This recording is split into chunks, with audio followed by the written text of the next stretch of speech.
You know, the totemists and the cannon girls are really onto something. 4 skills is cool. Same with the samurai. But somewhere down the line, we realized we're not satisfied with just adding 1 skill. Not when we have the technology to multiply it by 2.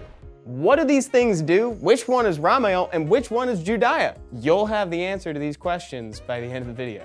Quick side note, this has very little to do with what we're actually talking about today. I've been trying to call them Raj, but it's just not sticking. You know, I'm taking the R and the J from Ramael and Judaya, and taking the A from and boom, it's a name. And it works with all of them. You got Raj, you got Cal, Saz, Mag, and Ja.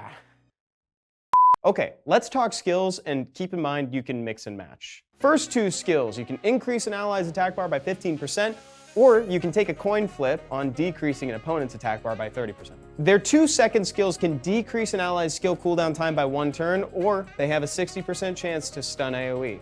That's after skill ups. Their 2 third skills can heal everyone on your team and give a small shield, or you can attack an enemy target 3 times for a chance to remove a buff with each hit and apply a 2-turn defense break. Then, as if all that wasn't enough, they also have a 24% speed lead. So people are pairing them with the holy trinity of the last couple seasons. Chandra, Cigar, and Velojoule.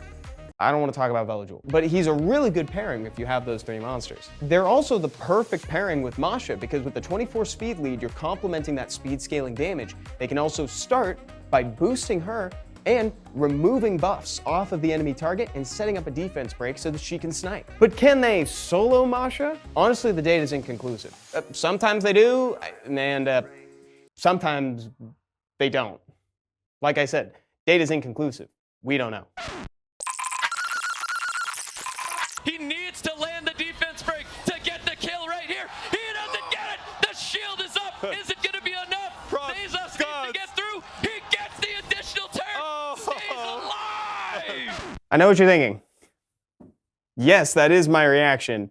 No, that is not the game, but the data is inconclusive. And they're also just a great annoyance. You know, that skill 2 that provides the AoE stun can provide some really meaningful disruption, and they can even buy you a couple more turns when you might have a foot in the grave with that heal and shield. But their skill that reduces cooldown times, even by 1 turn, is huge. Historically, ventilate-like effects, even the ones that only give 1 turn of cooldown back, have been pretty problematic in RTA. I mean, just look at things like Shizuka and Zavala. So usually that plus 1 thing is really good.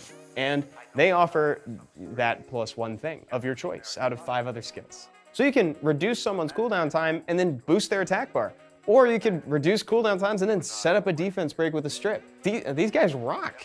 They offer so much utility, actually, that some folks would rather just not deal with them. Already in SWC, we saw the double pre on the Twin Angels, leading us to the legendary Quad Angel ban. They are stellar on Violent Will, speed HP with accuracy in the substats. Ultimately, their job is to stick around, be annoying, keep the rest of your team alive and functioning. And the will is great on them because that first turn of immunity, honestly, we're just trying to make your opponents do 1 more thing before they can defense break and kill them. That's it. That's all it's there for. Sick, that's the video. Oh, which one is which?